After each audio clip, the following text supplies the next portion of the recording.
నంద్యాల జిల్లా డోన్ అసెంబ్లీ ఎన్నికల నామినేషన్ పర్వం వివాదాలకు నెలవుగా మారింది. గతంలో టీడీపీ అభ్యర్థి బుగ్గన నామినేషన్ పూర్తిగా పూరించలేదని వివాదం జరిగింది.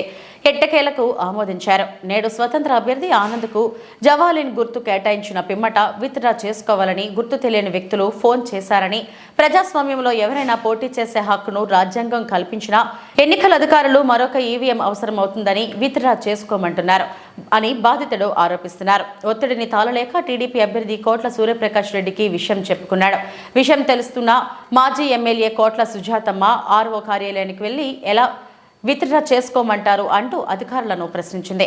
ఎట్టకేలకు సమస్య సద్దుమణిగింది. ఇప్పుడు ఉంటే ఇద్దరే పోటీ చేయాలని చెప్పి పోటీ పెట్టేస్తే ఎవరు అయ్యారు కదా, ఎలక్షన్ నామినేషన్ ఎవరు అయ్యారు కదా, మిగతా వాళ్ళందరూ ఊరికనే ఉన్నారు. ఇప్పుడు అందరికీ అవకాశం కల్పించాలని ప్రజాస్వామ్యంలో ఓటు హక్కున్న ప్రతి ఒక్కరూ ఉత్సాహం ఉన్న వాళ్ళు ఎవరైనా వేయచ్చు నామినేషన్.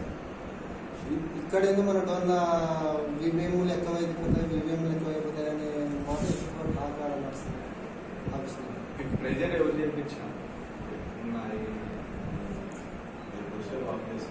నాకు తెలిసి ఆ పిల్లోడు పాపం ఏ క్వశ్చన్ ఆ పిల్లోడికి తెలియదు.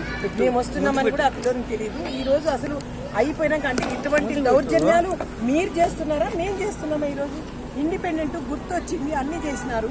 ఆ పిల్లని ఎందుకు మీరు విత్డ్రా చేయాలా? అవసరం ఏముంది? ఈవీఎంలు పట్టలేదు, అవి పట్టలేదు, ఇవి పట్టలేదు అని ఆఫీసర్లతోనే మీరు చాలా ఇచ్చేస్తున్నారు. ఎందుకంటే పోలీసులను అడ్డం పెట్టుకుని, ఆఫీసర్లను అడ్డం పెట్టుకుని మీరు ఇచ్చేస్తున్నారు. ఎందుకయ్యా మీకు అంత ధైర్యము, అంత భయము? మీకు ధైర్యం ఉంటే ఖచ్చితంగా మీరు రేపు ఎలక్షన్లో నిలబడి మాట్లాడండి. అంతేగాని ఇట్లా విత్డ్రా చేసుకుంటూ భయపడించుకుంటూ